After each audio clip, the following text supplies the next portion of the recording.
안녕하세요. 우리가 전문가라고 믿고 모든 걸 맡겼던 정치가 오히려 우리를 배신한다면 어떻게 해야 할까요? 시민이 직접 칼을 들 수 있을까요? 오늘 우리가 들여다볼 자료는요, 바로 이 질문에 대한 아주 구체적인 답을 담은 제안서입니다. 어떻게 시민이 직접 국가의 주인이 될 수 있는지 그 방법을 제시하고 있거든요. 과연 어떤 내용일지 지금부터 한번 제대로 파헤쳐 보겠습니다. 자, 이 제안서에서는요, 지금의 한국 정치를 딱 두 개의 거대한 세력이 맞붙는 구도로 보고 있어요. 한쪽에는 법을 자기들 마음대로 해석하면서 법치주의라는 아주 단단한 방패를 든 세력, 바로 법조 카르텔이 있고요. 그리고 다른 한쪽에는 이념이라는 날카로운 창을 휘두르는 뉴라이트 세력이 있다는 거죠. 이 제안서가 던지는 질문은 바로 이겁니다. 이 막강한 방패와 창을 과연 어떻게 뚫을 수 있을까? 네, 바로 이 지점이에요. 이 단단한 방패와 날카로운 창, 여기에 맞설 방법이 과연 있긴 한 걸까요? 그런데 놀랍게도 이 제안서는 피하지 말고 전공법으로, 그러니까 정면으로 돌파해야 한다고, 그리고 그게 가능하다고 말합니다.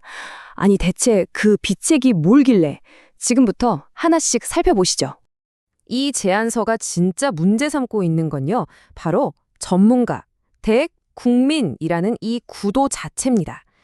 생각해보세요. 법률가나 교수 같은 전문가들이 모든 권한을 다 쥐고 있으면 어떻게 될까요? 결국 자기들 이익을 챙기기 위해서 우리 같은 보통 사람들은 잘 알지도 못하는 이상한 독소 조항 같은 걸 법에 슬쩍 끼워 넣을 수 있다는 거예요. 바로 이걸 지적하는 거죠. 그래서 이 자료가 내놓는 해법이 뭐냐? 바로 전문가들만의 리그를 깨고 국민이 직접 주인이 되는 길입니다. 그걸 위해서 3단계 시민 직접 참여 계획이라는 아주 구체적인 플랜을 제시하는 거죠.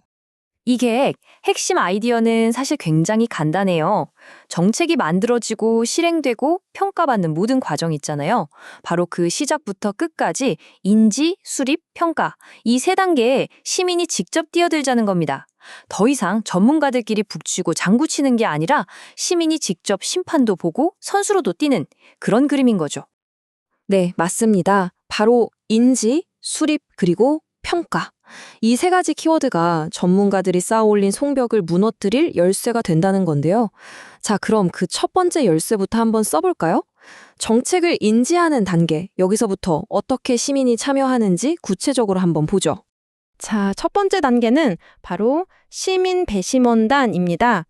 이게 뭐냐면 정책이 만들어지는 맨 첫 단계, 그러니까 시민들이 지금 이런 중요한 일이 논의되고 있구나 하고 알아차리는 그 인지 단계부터 직접 참여하게 만들자는 아이디어예요. 근데 여기서 말하는 시민 배심원단은요, 그냥 한 번 하고 마는 그런 제도가 아니에요. 핵심은 상설, 그러니까 항상 있다는 겁니다. 무작위로 뽑힌 우리 같은 평범한 시민들이 아주 중요한 법적 결정 과정에 계속 참여하는 거죠. 예를 들면 검찰이 누굴 기소할지 말지 정할 때나 아주 높은 공직자를 검증할 때 바로 그 자리에 시민들이 배심원으로 딱 앉아 있는 거예요. 자, 이렇게 되면 가장 큰 변화가 뭘까요? 바로 이겁니다. 전문가들이 자기들만 아는 어려운 법리를 들이대거나 인맥 같은 걸로 어떻게 해보려는 그런 시도들 있잖아요. 그런 걸 평범한 국민의 상식이라는 아주 강력한 기준으로 딱 막아낼 수 있다는 거죠. 정말 명쾌한 발상 아닌가요? 자, 시민 배심원단이 전문가들의 판단을 감시하는 역할을 했다면 이제 두 번째 단계로 넘어가 볼게요. 이번에는 법이 아예 만들어지는 그 수립 과정 자체를 시민들에게 활짝 열어버리자는 겁니다. 여기서 핵심 키워드는 바로 개방이에요. 지금까지는 소수의 관료나 전문가들이 자기들끼리 방에 모여서 만들던 법안 초안을 이제는 모든 시민이 다 볼 수 있는 온라인 플랫폼으로 꺼내오자는 거죠.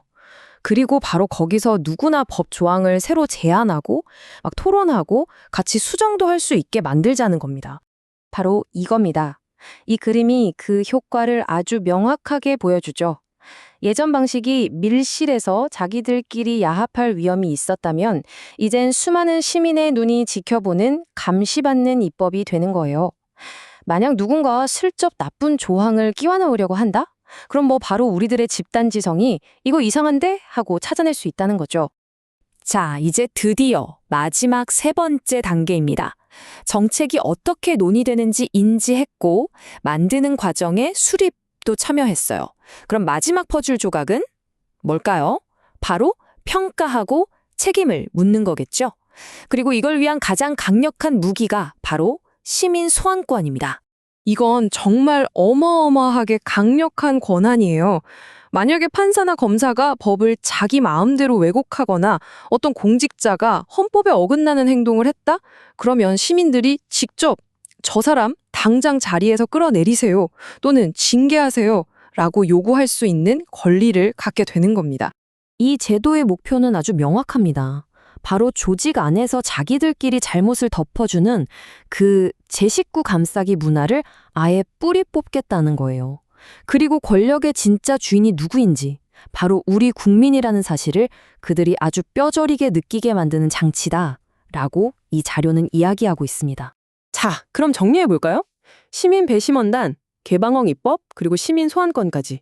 이 세 가지 장치가 다 모여서 궁극적으로 이루려는 목표는 뭘까요? 이 제안서의 대답은 딱 하나입니다. 바로 국민 주권을 진짜로 완벽하게 실현하는 것. 이 자료에서는요, 시민의 직접 참여를 아주 강렬한 비유를 들어서 설명하는데요. 그게 뭐냐면 바로 수술칼입니다.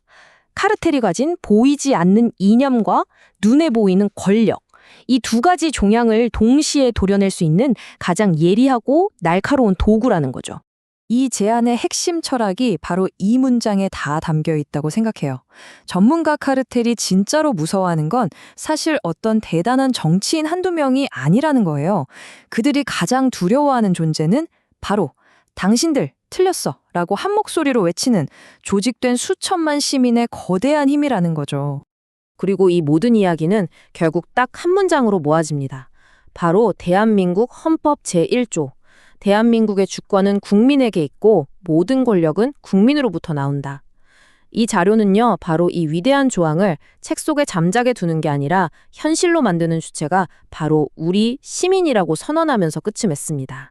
오늘 함께 살펴본 이 제안, 우리에게 아주 중요한 질문 하나를 던지는 것 같아요. 이렇게 모든 게 복잡하고 어려워진 현대사회에서 과연 시민들의 평범한 상식이 전문가들의 대단한 지식보다 더 가치 있고 중요해지는 순간은 언제일까요? 이 질문에 대한 여러분의 생각은 어떠신가요?